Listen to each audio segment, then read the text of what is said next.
You're listening to Let's Get It On with Big John McCarthy and Sean Wheelock. Big John McCarthy has witnessed the best that the UFC had to offer. That is it! Game, set, match! We have a new champion! Your backstage pass to the world of mixed martial arts and combat sports. Only on the Ignotainment Media Network. Let's get it on! Hey everyone, welcome to Let's Get It On with Big John McCarthy and me, Sean Wheelock. Every week on this podcast, John and I give you an inside look at MMA and always separating fact from fiction. On this week's program, we'll examine the UFC's decision to name Holm as Ronda Rousey's latest opponent after the organization had previously stated that it would be Miesha Tate who would be next fighting Rousey. Big John and I will also discuss the injury suffered by Charles Oliveira in the main event of last Sunday's UFC Fight Night 74 in Saskatoon versus Max Holloway, which led directly to the sudden and unexpected end of that fight. Plus, we'll look at Combate Americas, the US-based MMA organization that is focused on attracting Hispanic fighters and a Hispanic audience and is set to begin monthly events in September. And as we do on every episode of Let's Get It On, John will answer your questions. Ask away via email, info@letsgetitonpodcast.com. That's info@letsgetitonpodcast.com. Remember that you can download and subscribe to our podcast on the iTunes Store. For Android, download the Stitcher app and subscribe. And you can go straight to our website, letsgetitonpodcast.com. Well, I'm broadcasting this week from Aruba. Here is a guest of the Aruban Mixed Martial Arts Federation and its president, James Richardson, for an MMA officials training seminar and fight card. John, truly, I wish you were with me here in Aruba, brother. I'm sure it's a nice place. I've been there before, so that's a pretty place, and that's the water there is incredible. Everything is incredible. And this is what, aside from being in Aruba right now, which is phenomenal, but this is what I love. So this is country number 13 for me, working in MMA for an MMA event. It just shows what a truly universal sport that we're involved in. Oh, yeah. I mean, the best part of, what we get to be involved in is we get to go all over the world. People sit there and it's funny how many people think I'm rich. I love that because I'm so freaking butt poor, but my life is rich, and it's rich because of the places I get to go and the people I get to meet and the things I get to do. I have an incredibly rich life, and it's because of MMA and the widespread of MMA throughout the world now. Well, it's news here in Aruba. It's news in the U.S., Canada, around the MMA world. Holm has, of course, been officially named as Ronda Rousey's next opponent, set for UFC 195, January 2nd in Las Vegas, despite the fact, of course, that the UFC had earlier indicated that next up for Rousey would be Miesha Tate. Holm has a pro MMA record of 9-0, including 2-0 in the UFC, and a pro boxing record of 33-2-3. But, John, thus far, there's really been an overwhelmingly negative reaction from the MMA community to Holm being given this UFC title fight.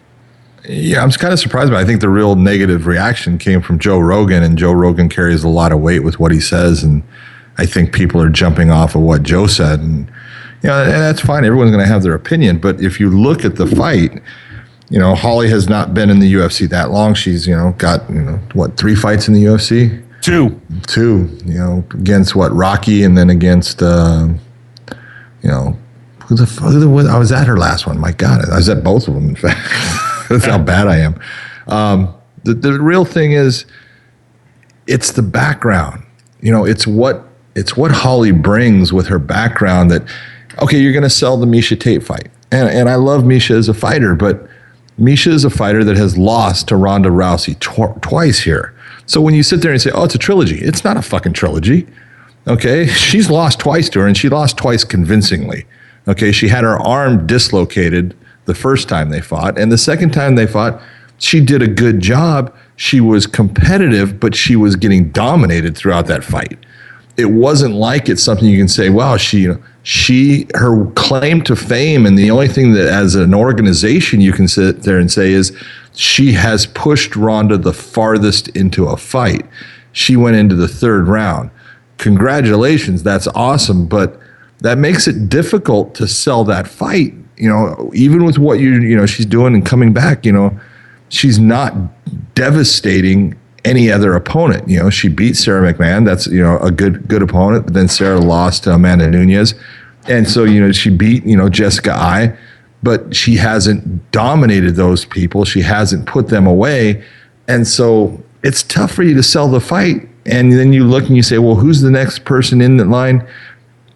Well, who's got good credentials? Well, Holly Holm's got great credentials. You know, Holly's is a girl that's been in over 20 title fights. Okay. Yeah, they were in boxing. And, you know, her boxing is better than any other girls there is in MMA right now, as far as in that bantamweight division. So she's got that going for her. You know, she is a good kickboxer. She's got good coaching. She's got, you know, Greg Jackson and Mike Winklejohn bringing her along. They're not going to put her in a fight that they think they can't win. They're not that kind of, you know, team. They're not those kind of coaches. They believe they can beat Ronda. And so they take the fight. I think it's a good fight. I don't see the problem with it. It's not that I don't think that Ronda can't beat Holly. She absolutely can definitely beat Holly. But Holly could definitely beat Ronda. All she has to do is land shots that hurt her. She's got to keep, you know, she's got to keep to a game plan and do things with Ronda that she was been able to really do in her previous two fights. So, you know, she's keeping people on the outside. She's using her footwork. She's using her boxing to, you know, control the fight. That's what she's going to absolutely have to do with Ronda. Can she do it? I can't say that she can. But to sit there and to say, oh, this is a horrible fight, you know, you should, it definitely should be Misha. I don't see where that comes in. I think this is actually a fight that the promotion is looking, saying, hey, for me to, you know, promote, you know, my champion and actually put somebody in there that I can promote that hasn't been beaten by her twice already, I'm putting in Holly Holm. John, I agree with you. I think promotionally from the UFC, this makes a lot of sense. But absolutely, I would offer too, though, that a lot of the backlash comes from the fact that Misha Tate is very popular. I think her popularity, a lot of it comes from the fact that twice she's fought Ronda Rousey and she wants a third fight. She just kind of has that tenacious personality that a lot of MMA fans really are attracted to. And also, as popular right now as Ronda Rousey is, with that popularity, there's always going to be a backlash and people look for a rival. So to me, it's not so much about Holly Holm, who I see as a fairly worthy opponent, considering just the depth of talent at 135 in the UFC and women's MMA overall. But that Misha Tate was told by Dana White in the post-fight press conference. There's the whole thing right there. Right. After she beat Jessica Ai, you're the number one contender. Next up. And Misha Tate's manager, Josh Jones, was quoted as saying that he learned about this because the media picked up when last Friday, Ronda Rousey made the announcement on Good Morning America. So he has his fighter training. You know what? Bullshit. All of a sudden, it comes on Good Morning America. There you go. You can tell Josh, bullshit. He's not having his fighter do anything. He's a freaking manager that doesn't do a goddamn thing with the fighter. She's training anyways. I'm not saying that Misha didn't get end around. They did. They pulled an okie dokie on her, and I'm as flat out as I can say it. I love Misha as a fighter. I love her as a person. She is a great representative of the sport. She is a tough as nails girl that absolutely, you know, every fight I've ever done with her, she is, there's no quit in her. I love watching her fight. I understand the disappointment on her side, but you also have to look at the fact that if she ends up fighting Ronda again, okay, and she ends up losing, which, you know, look at odds are, she's not going to win that fight. I'm just being honest. You know, if you're going to look at the odds, I'm not saying she can't, but she's going to be the heavy underdog. And when she loses, if she does to her a third time, what do you do with her if you're the UFC? Do you make her your gatekeeper? Well, if you can beat Misha, you're really good. But if you can't, well, then we're not going to put you against, you know, Ronda ever. I mean, you're kind of stuck, and she's going to be in a position that I don't think is that advantageous for her right now. You know, obviously, if she takes another fight, there's always the chance that you can lose that fight. And so she wants to, you know, go against Ronda. I totally understand that. I love the competitor side of her. But, you know, the manager, fuck him. You know, managers, Jesus Christ. You know, yes, he's there to protect his fighter. To sit there and say that he has his fighter training for this fight already, bullshit. You don't have anything. The trainers do all the work. All you do is paperwork. John, do you believe, though, that the Misha Tate... Oh, I love You have a friend in me, that's for sure. John, do you believe, though, the claims from the Misha Tate herself, that they found out about this not from a private phone call, but literally from these media reports emanating from the Good Morning America appearance? You know what? I'm not saying that that's not true. I believe it. And it's too bad, and it's wrong, and it's bad business. But I think it's a matter of, did they want to protect Misha, or did they want to protect the fact that they wanted Ronda to come out on Good Morning America and announce the fight without anybody knowing? And if they tell Misha, then Misha's going to start telling people they just took the fight away from me, and those people are going to start to spread it out. And it's a business decision. I'm not saying it's a nice business decision. I'm not saying it's a fair one to Misha, but I think that's what happened. John, without question, I'm here to say that works do not happen in the UFC. We've talked about works, we've talked about fixes in MMA and combat sports. They don't happen in the UFC. They don't happen in Bellator World Series of Fighting. It's a small part of our sports past, mainly from Japanese MMA. However, I also firmly believe that secretly wants to win. They don't manipulate anything so that fighter will win. They just have a private rooting interest because of their business model. So no doubt about that. So what I believe is that the UFC in July wanted Jessica Ai to beat Misha Tate because it would have set up a very attractive opponent for Ronda Rousey and Jessica Ai. Instead, Misha Tate won that fight fairly dominantly. And I think the UFC was almost caught off guard. They wanted to announce, I'm just speculating, but my belief is they wanted to announce Jessica Ai. Instead, it's Tate. Dana White talks about it in the press conference, and they really painted themselves into that proverbial corner as a promotion with this fight. They then have to backtrack, and, well, here comes the new opponent in Holm. And that's what I think did happen. And look at any promotion is going to look towards who is going to be someone that they can push, who is someone that they can get the public to get behind, who is someone that gets the fans excited. People sit there and say, the UFC pushed Conor McGregor. They did, absolutely. And there's a reason why. They look and say, here is a guy from Europe that is so brash, so well in getting under the skin of his opponents, so good at talking up the fight game and selling the fight, that he has all of his countrymen that will sell out a stadium, within 30 minutes to watch him fight. Now he's got Americans wanting to do the same thing. So let's see, do I want that person to win? Yeah, you want him to win if you're the promoter, because that's a person that's easy for you to market and sell. This is, the whole fight game is about marketing and selling fighters and selling fights that people believe in. And it's not an easy thing to do. Everyone thinks, oh, it's so easy. Look at the UFC. It is so hard to be a good promoter. Promoters take a lot of heat. I give them a lot of heat because they're a pain in the ass. But, if it wasn't for promoters, there would be no fighters making money. All right. There would be nobody doing the jobs that they're doing. I wouldn't be doing my job because the promoter is the one that always puts their money on the line first. They've got to put money out to market. They got to put money out to pay for flights, pay for hotel rooms, bring people to the place, pay the fighters, pay for the arena. All this stuff is what promoters are doing. It's a risky gamble-like job. And you're always taking a gamble on every fight. So you want to put your money where the odds are that people are going to watch that fight. People are going to come to that fight. And so when you're looking to build a fight, you need elements that help you build the fight. And that's where, this whole thing with, does a promoter push certain people? Absolutely. That's what they do, and that's their job, and that's the way that they sell tickets, and that's the way they make money so they can do another show. And if people don't understand that, I don't know what to tell them, but that's, the whole thing behind this Holm thing is it's going to be easier for the UFC to market the Holm fight than it is the Misha Tate fight with Ronda Rousey.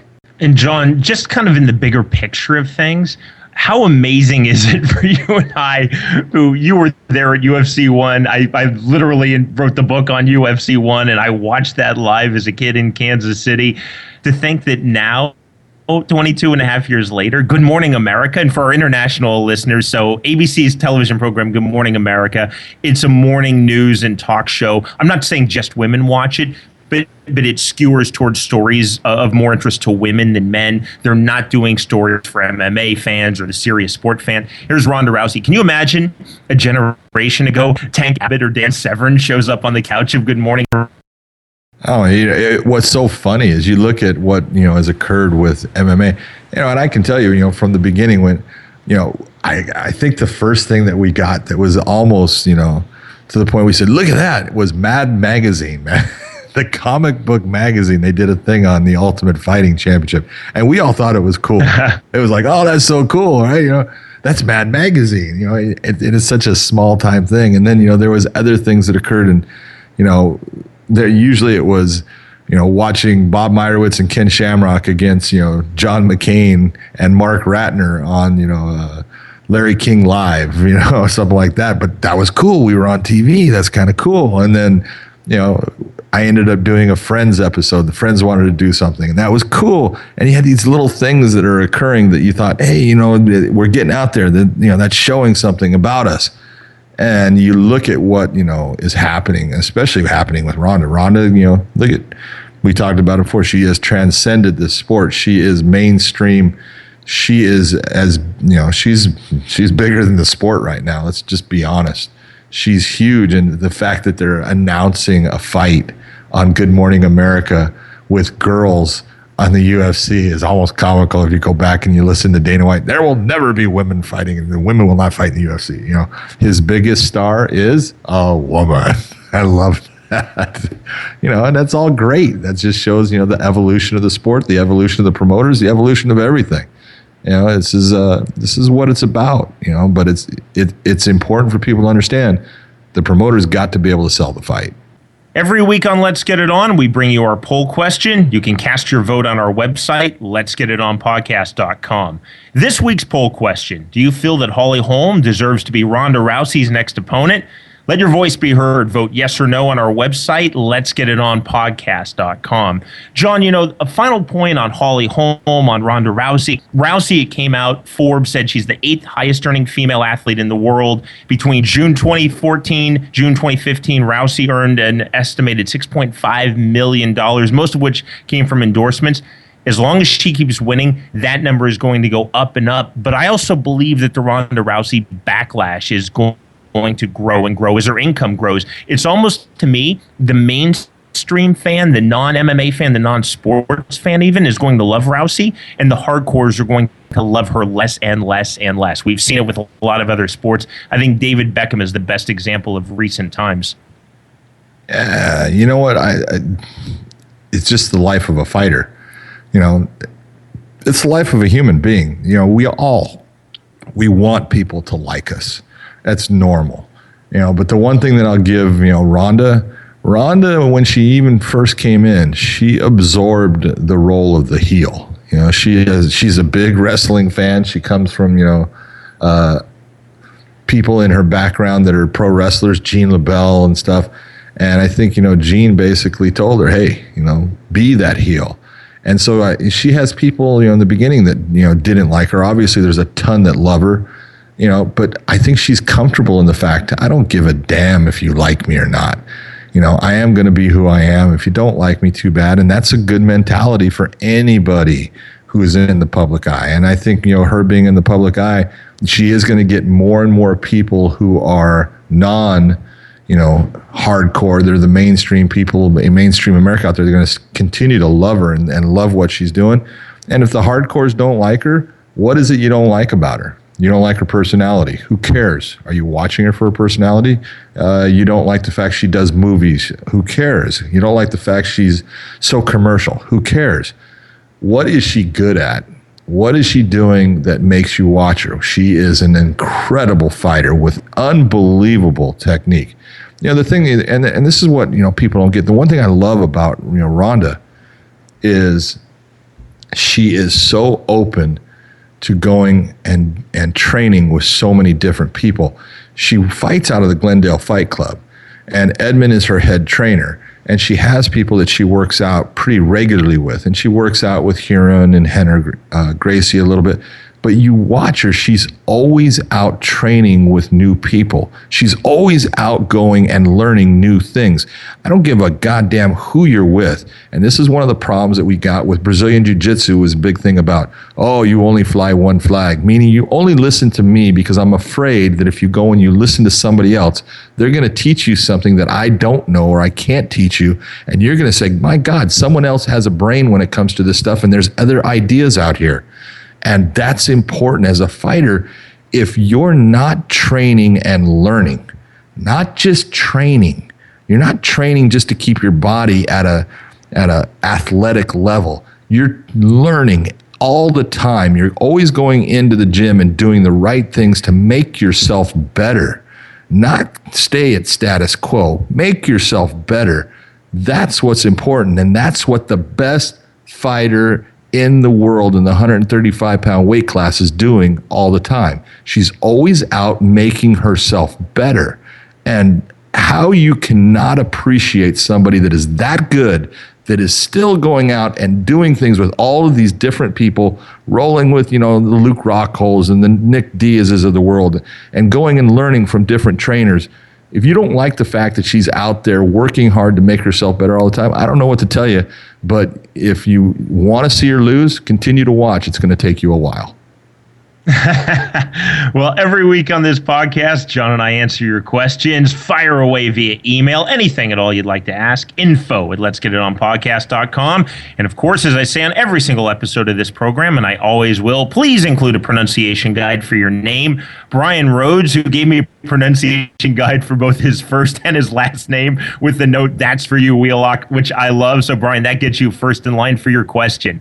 So we know the referee warns the fighter for grabbing fence, and we know this can lead to a 1 or more point deduction. Brian continues, John, here's the scenario. Striker A has been dominated on the ground by wrestler B for the first 2 rounds. It's halfway through the 3rd round and the same thing happens. If I'm the striker on the bottom, why wouldn't I grab the fence to pull myself up? Worst case, the ref deducts me a point or 2 and stands me up. I now have a puncher's chance, which is far better than my odds of getting up on my own with 2 minutes left in the fight. Wow, we never thought of this. Gosh, I'll have to think about what should we do? Oh my God, come on. Look at it. It's pretty simple. When we have fighters that are on the bottom, a foul, what do we do as the referee? If we're going to take a point, take the point, and then put them back in the same position and restart the fight, because fouling will not get you out of the position. As far as if you are in the stand-up and your guys are together, yeah, we may separate you and just start it in that, stand-up position, separated after the foul is, taken care of. But when you're in a grounded position and you, as the top fighter, foul the bottom fighter, we not only can take the point from you, we're going to take you out of the position that is an advantage for you. Because, when we look at MMA, being on top is an advantage. No fighter wants, if given the choice, to be underneath. Though some fighters will do it to say, I'm better off trying to sweep this person and get him down in this fashion, so I'm going to go to the ground and be on the bottom because I don't want to be standing up striking with them. They'll do that. But in the position that what Brian's saying is, if the striker is underneath the wrestler and he grabs the fence to pull him up and the referee takes a point, the referee's going to stop the fight, he's going to call time, he's going to take the point, and then he's going to put the striker back on his butt and put the wrestler back on top of him and restart the fight for the next 2 minutes. Next up, Alex Gribben, who asks, John, we saw judges award Beneil Dariush a decision that most fans and observers felt should have been awarded to his opponent, Michael Johnson. More importantly, we saw Husamir Palhares repeatedly foul Jake Shields and then hold on to his fight-ending submission, inflicting unnecessary damage in the process. Are refs and judges ever held accountable for dropping the ball like this? Yes, they are. Here's the thing. People don't understand when you have a fight like Dariush and Johnson. We talked about it on the show. It is a close fight.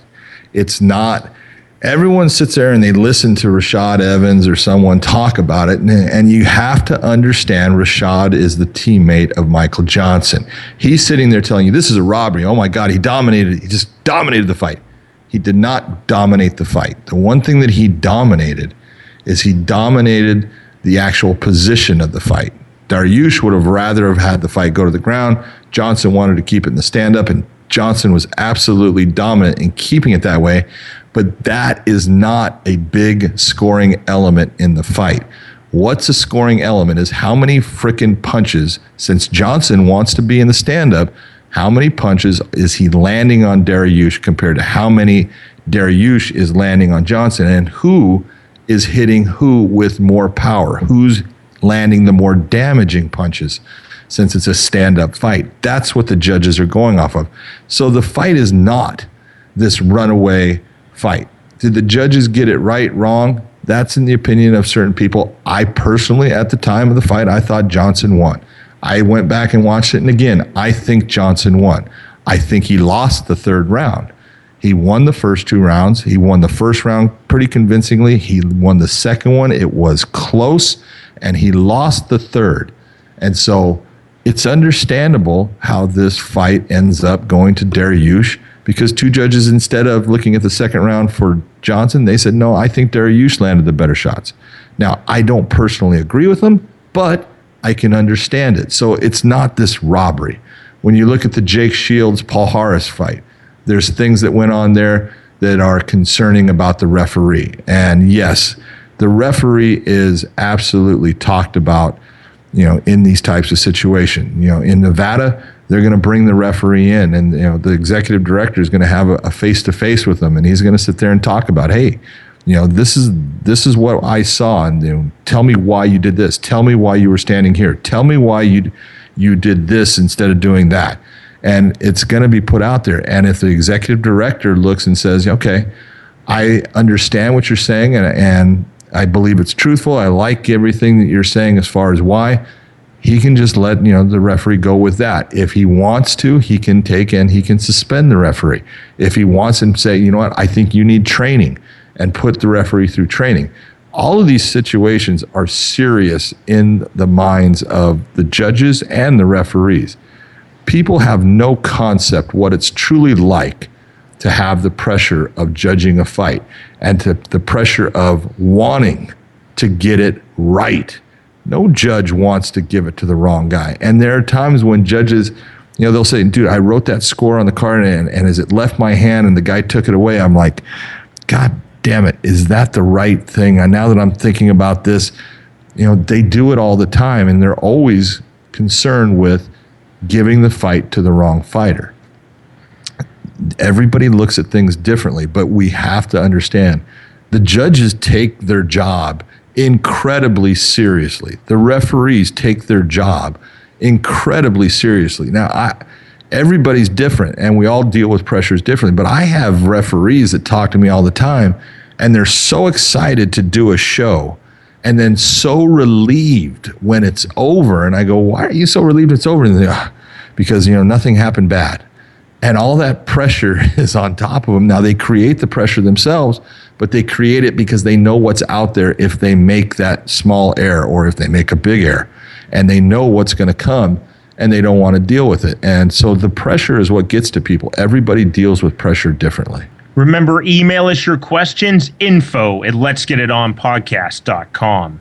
Still to come on this week's episode of Let's Get It On, John and I will discuss the injury suffered by Charles Oliveira, which caused the unusual and sudden ending to his fight versus Max Holloway in the main event of UFC Fight Night 74, and we'll look at Combate Americas, the U.S.-based MMA organization which is focused on attracting Hispanic fighters and Hispanic fans. With Big John McCarthy, I'm Sean Wheelock in Aruba, and you are listening to Let's Get It On.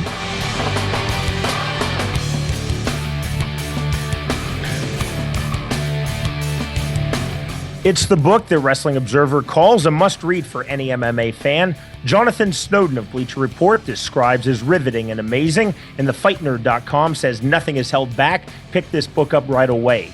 Is This Legal? The inside story of the first UFC from the man who created it, written by UFC founder Art Davie and me, Sean Wheelock, with the foreword by John McCarthy, is now available to listeners of this podcast at the special price of $12.48. That's far less than you'll pay for the book on Amazon and half price of what you'll pay in store at Barnes & Noble. Buy it directly from the publisher now online at ascendbooks.com and enter the promo code LEGAL50. That's ASCEND books.com, promo code LEGAL50. Learn the true story of how the UFC came into existence in the book that Randy Couture describes as honest, shocking, and enthralling, and that has a rating of 4.9 out of 5 stars from Amazon Reader Reviews. Is This Legal? The inside story of the first UFC from the man who created it, by UFC founder Art Davie and me, Sean Wheelock, with the foreword by Big John McCarthy. Available now online at ascendbooks.com for just $12.48 when you use the promo code LEGAL50. Hey, this is Sean Wheelock. And this is Big John McCarthy. If you're a fan of our show, then you're going to love the rest of the Ignotainment podcast lineup. Like the Ocho Man behind the 8 Ball and the Whiskey Philosopher with Jeff Cooper. You can find these great podcasts and more at ignotainment.com. Thanks again and enjoy the rest of the program. Let's get it on! When looking for new and exciting clothing concepts, look no further than Lambs to Lions. Lambs to Lions has great designs that incorporates the past from boxing with the new and exciting evolution of MMA. We all start out as lambs, but with time, training, and hard work, we can all become lions. Be part of the Lambs to Lions movement and check out all of their great designs. You can get your Lambs to Lions gear at the Las Vegas Fight Shop or go to lambstolionsbrand.com.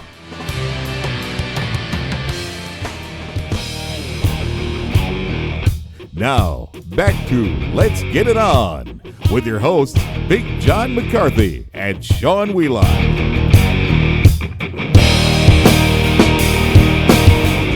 The main event of last Sunday's UFC Fight Night 74 in Saskatoon ended in highly unusual and unexpected fashion as Max Holloway defeated Charles Oliveira by first-round TKO due to injury after just 1 minute 39 seconds. John, any injury TKO is always an awkward and difficult situation in MMA for everybody involved.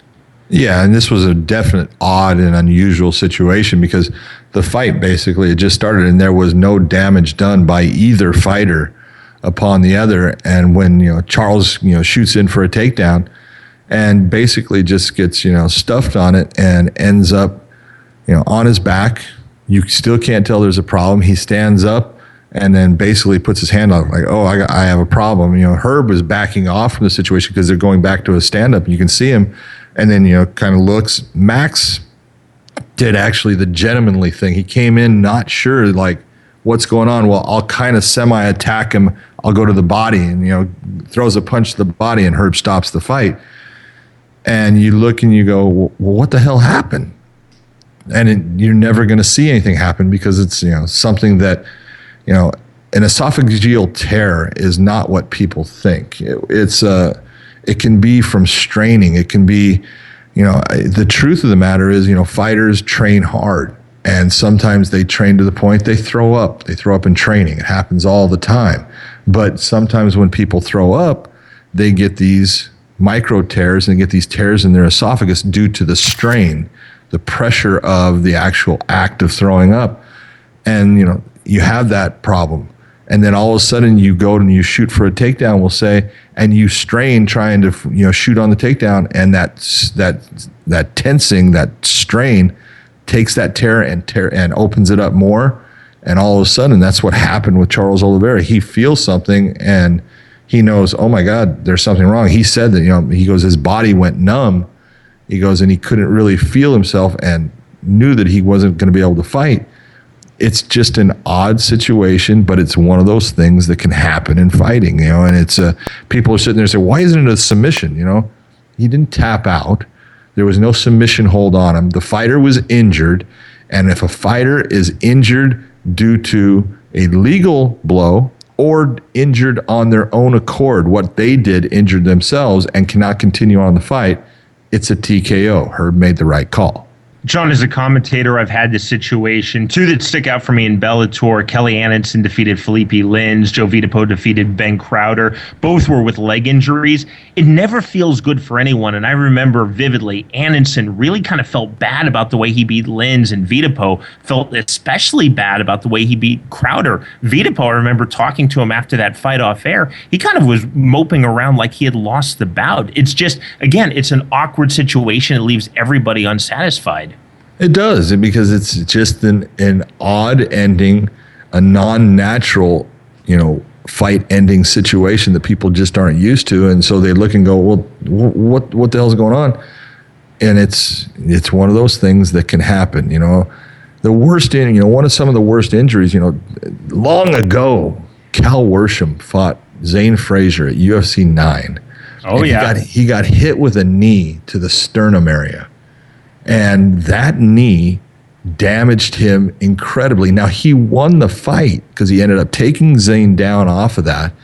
But that blow cracked a rib. It broke his rib, shoving it actually into his lung, which started to put a hole into his lung. So he had a rib protruding into his lung, and his sternum area, the heart is surrounded by a sac, that started to fill with fluid due to the pressure of what occurred with a blow to that sternum. He was in serious trouble. He wins the fight. I raise his hand, and then he goes over his corner, and he's having problems, and they take him to the hospital, and he was in trouble due to something that he's the winner of the fight, and no one saw it. No one understood that he's got a punctured lung due to a broken rib, and he's got swelling around his heart due to this blow. These are things that happen in fighting, and we don't expect them to happen. We don't see them happen a lot, but they can happen. And what happened with Charles, I feel bad for Charles. It happened. I feel bad for Max. Max, gets the win, but everyone looks at it, and I was expecting that to be a barn burner of a fight. I was thinking it was going to be a really good fight, and it just doesn't end that way. And so people are disappointed. But you can't be disappointed in Charles Oliveira. Things happen. You can't be disappointed in the matchup. It was a good matchup. It's just one of those things. Hey, somewhere along the way, let's have a do-over so we can actually see the fight that we think we were going to see. In this situation, the one that really sticks out for me, I didn't commentate it, but I watched it as a fan, and it was in Pride 2004. The first fight, Mirko Cro Cop versus Josh Barnett. It was just weird. Is that the weirdest you've seen? Or as a referee, you didn't referee that fight, Yuji Shimada did, but what's the weirdest situation you've seen as a referee, as a fan, John? Oh my God. When you see weird situations, you see guys do things all the time. I had a guy, throw a punch, and I see his shoulder separate. His arm drops down off of throwing just a jab out. And he backs up, and his opponent starts to go after him, and he grabs his arm and he shoves it back, and you can see it pop back in. And I'm like, okay, I'll let him go. And he goes and he takes a couple steps back off, and he throws a right hand, he throws a left hand, and on the left hand, his shoulder comes out again, and he all of a sudden is in trouble. And I stop the fight. I bring the doctor in.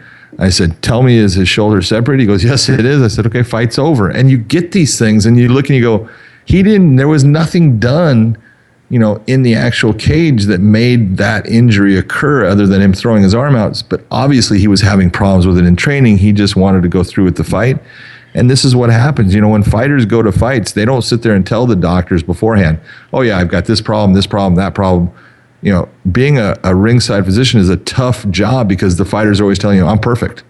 I'm healthy, no problems at all. And so you're actually trying to find things, and you can't find everything. It's just sometimes there's things out there that all of a sudden the fight starts and that injury presents itself, and we have an odd outcome. I've heard fighters over and over again say to me, John, I'm never healthy. Nobody is ever 100% healthy entering a fight.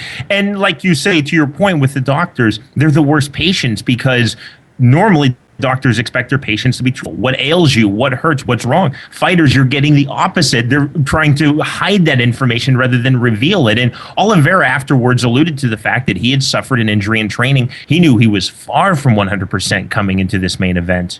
There you go, but it's a norm for fighters to say, hey, I'm good, I can go. And they do go, and they do it time and time and time again. So they look at it and go, this is a norm for me.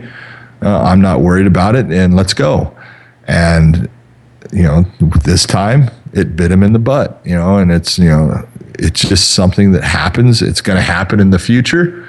And, these odd situations will come up time to time, and you have to deal with them appropriately. The most important thing was that Saskatchewan had, things set in place. The UFC had things set in place. They have the right medical staff there. They have the paramedics. They got him on a board.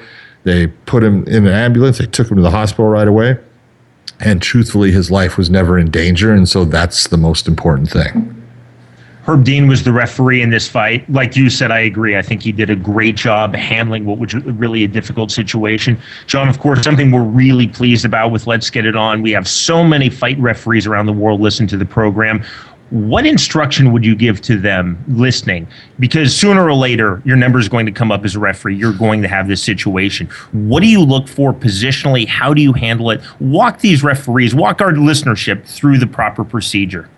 There's always going to be an odd thing happen. I had an odd thing happen yesterday. I'm doing a fight, the Ultimate Fighter. I can't really talk about it, but an odd thing happened. And it's like, you need to use common sense. You need to look and say, okay, is this a norm? Is this something that's related to the fight? Is this something that is, done because of equipment? There's all kinds of things that come up for you. But the biggest thing that you need to do is use common sense. If a guy sits there and all of a sudden says he can't fight, a fighter can abandon the fight at any time. And don't sit there and try to make them fight. We get referees sometimes that feel like, well, we haven't had a fight. You need to fight. And you don't know what's wrong with that fighter. When you have someone that tries to abandon the fight, you need to stop the fight. Now, it could be that they abandon it, you stop the fight, and you look and you say there's nothing wrong with him. The doctors say there's nothing wrong with him. And you can go and say, hey, I want his pay held. He came out here. He didn't compete. He didn't do what he was contracted to do. He's taking money from the promoter. He's taking money from the fans for not doing his job. I want you to hold on to his pay. And until he goes in front of the commission and explains himself to the commission, that pay will be held in limbo, and maybe it'll be taken forever. So there's things that you can do, but you never want to sit there and say, well, you must fight. You have something happen. Be calm, take your time, look at the situation. If you have to stop the fight, and always realize that if you end up stopping the fight for the safety of the fighter, you're doing the right thing. Well, on Wednesday, Combate Americas, the U.S.-based MMA promotion, which launched in 2013 and is focused on attracting Hispanic fighters and fans, announced the beginning of September they will air monthly events on the Spanish-language television network NBC Universo. That was a really bad Kansas Spanish accent. Apologies to all the Spanish speakers there. That's the best I can do from Shawnee, Kansas. Combate Americas is headed by Campbell McLaren, who is Art Davey, and I detailed in our book about Art creating the UFC Is This Legal, played a major role in the first UFC airing on pay-per-view television.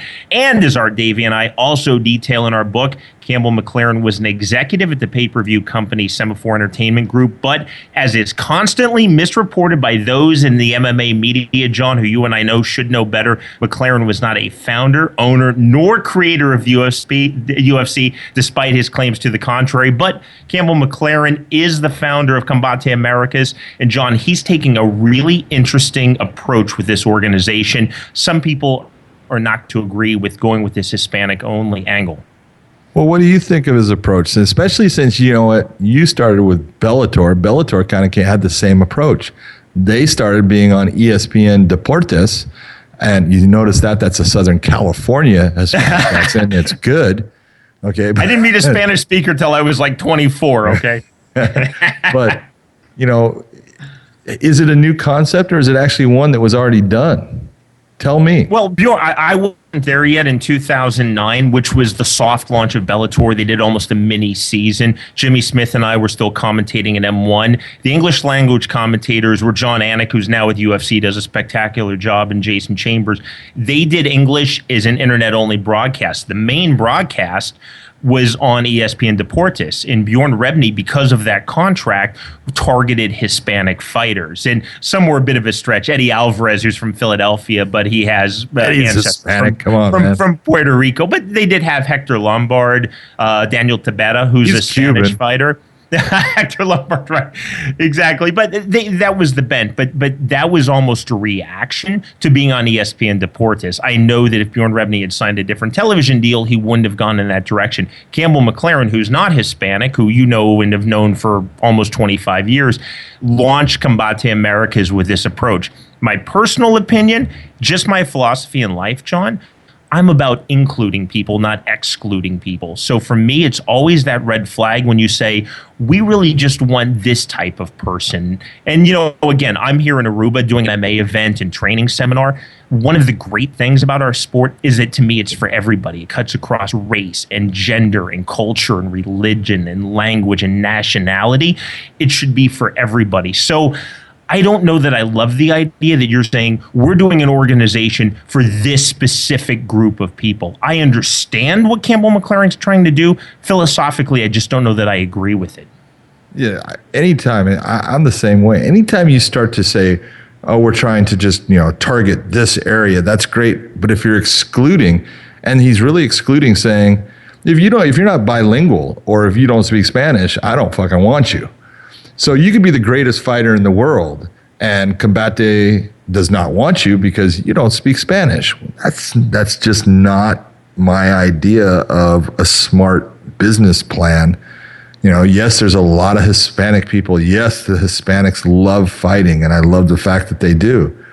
But the fact that you're sitting there saying, I could have a great fighter that, he speaks German, I don't want him. That's nuts. I'll bring an interpreter that goes from German to Spanish and have that guy fight for me. It just doesn't make sense to me why you're excluding so many for this one small element, because fighting is multicultural. It has no language. I do fights all over the world. I work with people that speak Korean only, people that speak Russian, people that speak Japanese, people that speak German, people that speak Spanish, people that speak Portuguese, all these freaking languages, and I can work with them because fighting is a universal language. You don't have to speak a certain language to be part of it and for people to like you. It just doesn't make sense to me. John, now, in all fairness, I know Campbell McLaren, through what you've told me, through what Art Davey has told me, he definitely, and I think we're very fair in Is This Legal, our book, he played an instrumental role in getting the UFC to Semaphore Entertainment Group, which was the pay-per-view company, Bob Meyerowitz, who ultimately wound up buying, after UFC 5, the organization. But time and time again, these reporters who should know better, UFC founder, UFC creator, UFC co-owner Campbell McLaren. I was a commentator in year one of Major League Soccer. I started before the season, but now 19 years later, I don't say I was a founder of MLS. I was there. Maybe I played a small part. I don't know. That rankles me a little bit.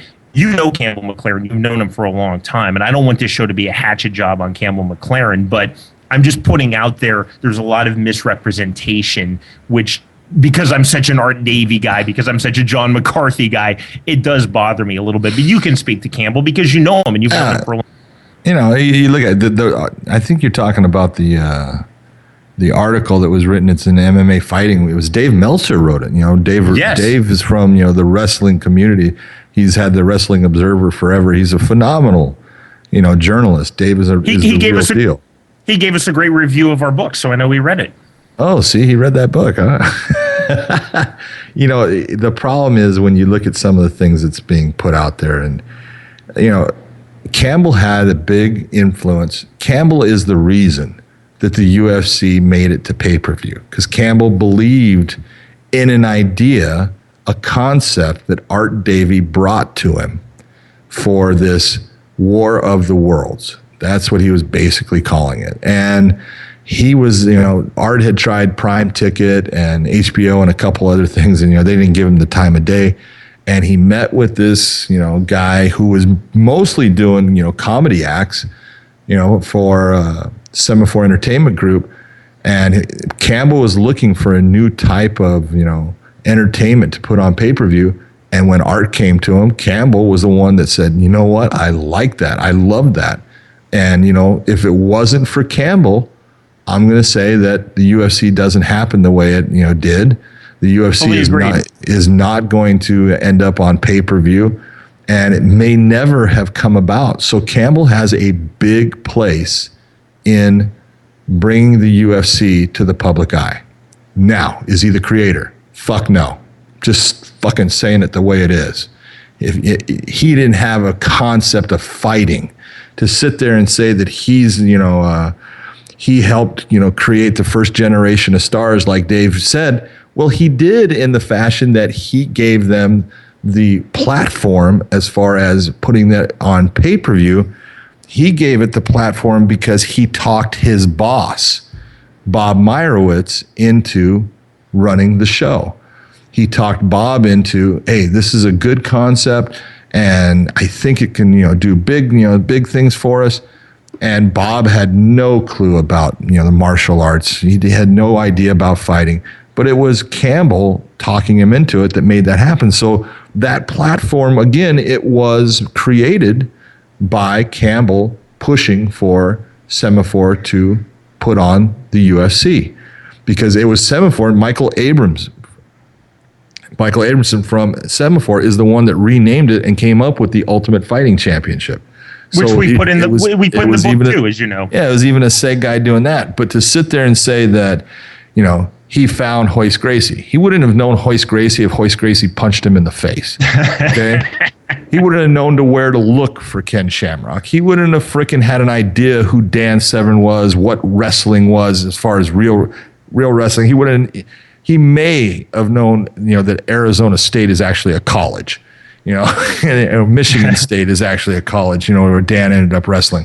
All those things, Campbell has no clue about. Campbell is not someone that understands fighting, and that's not taking anything away from him. He's a businessman.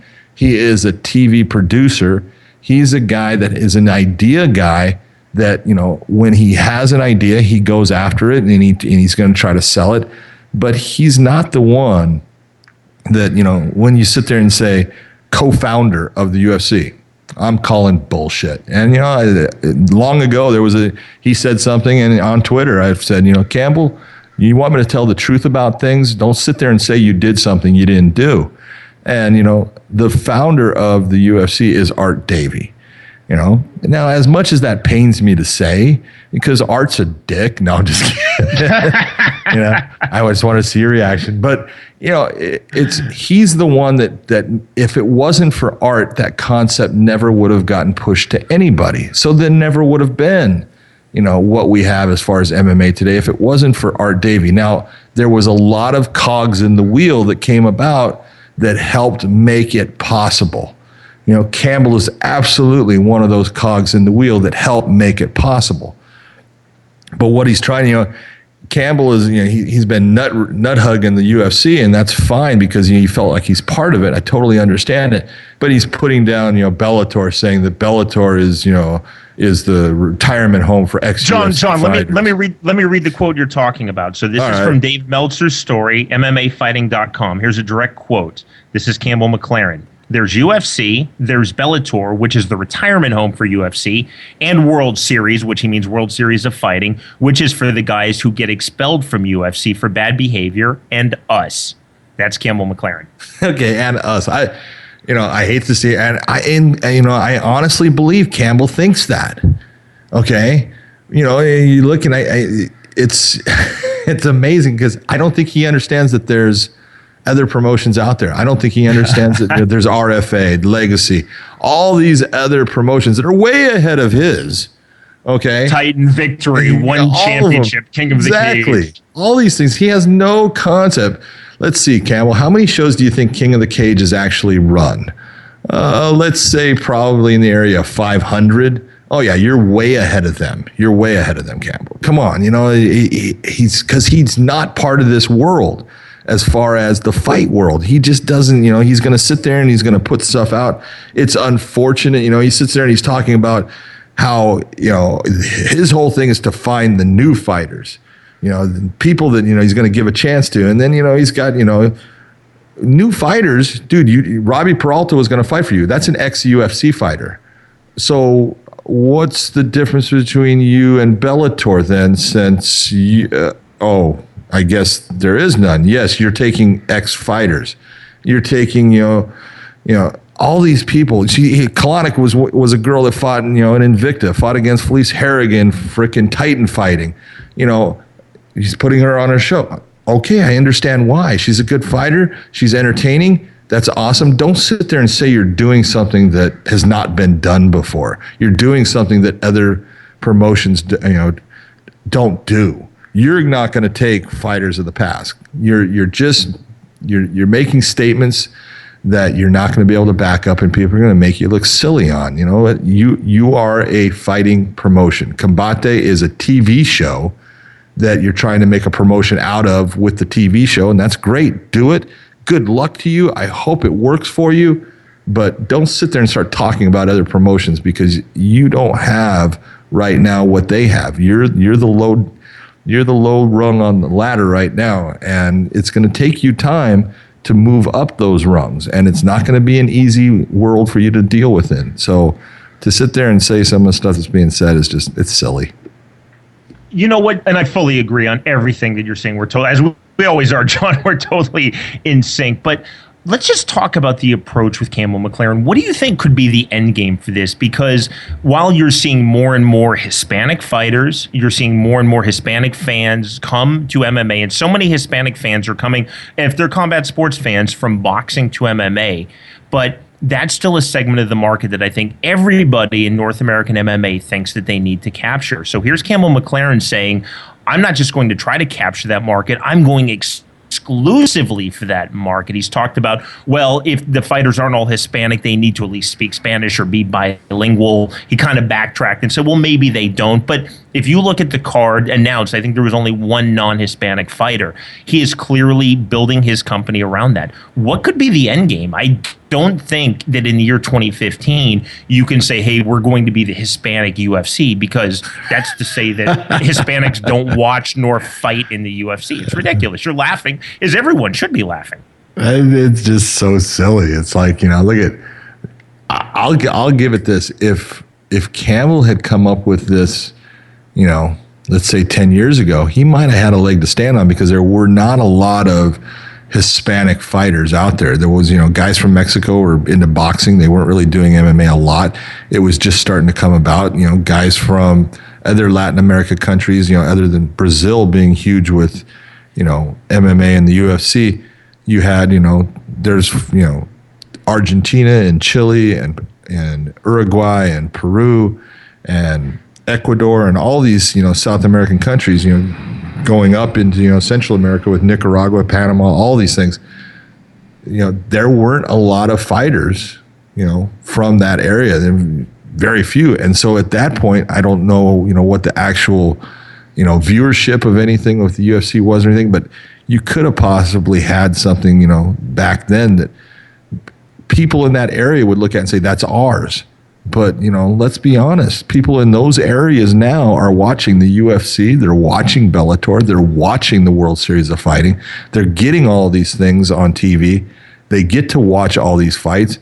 And to sit there and say, wow, this fight was really meant for me because this was Combate Americas with just, bilingual speaking, fighters, is just crazy. It just doesn't make sense. Fighting is a universal sport. It translates to every part of the world, every different type of ethnicity. That's what's awesome about fighting, is you don't need to speak a certain language. You don't need to understand a particular rule set in our area, which is different usually, to understand, this is MMA. And that's what makes the MMA so great. But you're trying to diversify it into, we're going to just use, a Spanish speaker, and we're going to only try to, dictate things to the Spanish crowd. I think you're limiting yourself in a way that you're being short-sighted. And if you want to be a promotion, be a promotion. If you want to put it on a Spanish channel, awesome, put it on a Spanish channel. But you need to be open to everything that the world is, out there to give you in the terms of good fighters and good fans. If you're passing any of them by, you're making a mistake. John, last point on this with Combate Americas and Campbell McLaren. So you were at UFC 1. You were Hoist Gracie's main training partner. Art Davie also had you guarding the championship medal. Why 22 and a half years later aren't you claiming to be the creator and founder and owner of the UFC? Come on, man. You were there. Come on. Why don't you make those claims, John? You know what? I watched it. I watched it on TV. My mom paid the $14.95 on pay-per-view. I think I may have actually been the creator of the UFC because I sat on my couch and watched it. Well, you know, we all are. We all want people to look at us a certain way, and if there's one thing I don't want people to be able to say John McCarthy's a liar. And if I said that, I'd be a liar. Okay, I didn't create the UFC. If you want to say, did I do things that absolutely affected the UFC? Yes, I have. Have I done things that have made the sport actually survive? Yes, I did. I'm telling you straight out. I know I did. Other people that are there know I did. And I'm proud of that. But I'm never going to sit there and say that I created something. You know, I didn't create it. I'm being honest. I give credit to where it's due. When someone asks me a question, I'll give you the most honest answer I can give. If someone said, who's the creator of the UFC? There's one name that comes out, and that's Art Davie. If, you know, people ask me, who's the one that came up with MMA? I can't tell you the first, I can tell you the first time I used it. But the person that made it popular, the person that made it stick was Jeff Blatnick. Because at the time, everyone was saying, no holds barred, NHB. And we were getting raped by all these no holds barred things that Campbell is going to be a guy who's going to say, I did that. And he did. He's the one that put there are no rules. He's the one that wanted all that stuff, and he thinks he did a great job in doing that. He thinks that that's what made, people, grab on.